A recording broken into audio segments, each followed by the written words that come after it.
When we saw that tsunami debris last week, people were saying that there's no radiation threat from that. But now that it's been published in a prestigious scientific journal that they've actually found low levels of radiation in seafood off the coast of California, that raises a lot of alarm bells. Now, scientists are saying that for now, at least in the immediate future, there is no real cause for concern to the public. That's because the levels of radiation that were found in this bluefin tuna caught by sport fishermen off of San Diego are only about 3% higher than the levels of radiation that naturally occur in the ocean.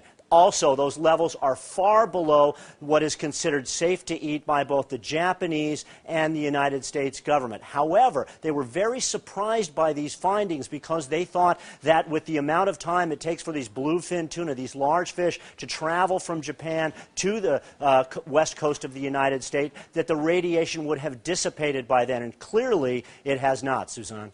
And Casey, we talked to one of the scientists who did the research earlier today on CNN. He said he was pretty surprised about what they actually found. I want you to listen to how he described it. We caught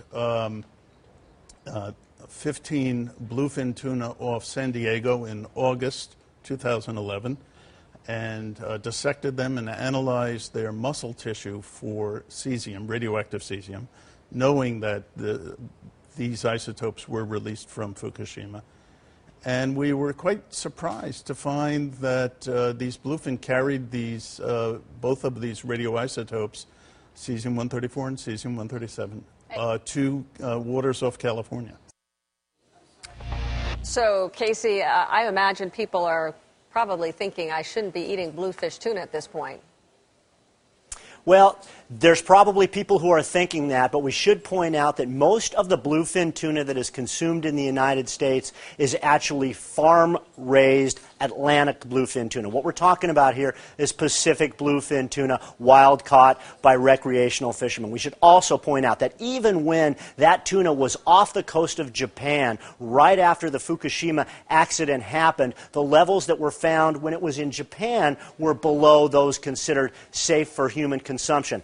But that doesn't mean that we're sort of out of the woods yet. Scientists are going to test the bluefin that are now just beginning to arrive off the coast of California, because those fish were actually babies born right around the time of the Fukushima disaster. So there could be different levels. They could be higher, they could be lower in those fish. They're going to test those and make sure that those are safe. For now, all the government agencies say that the seafood, that bluefin tuna in particular, is safe to eat.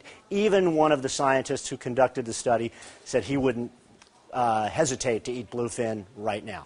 And do we know how much of the fish that they're actually able to test, or is this a very small sample? It is a very small sample. We're talking about 15 fish here out of the tens of thousands that are caught and consumed in the United States and Japan every year. All right, Casey.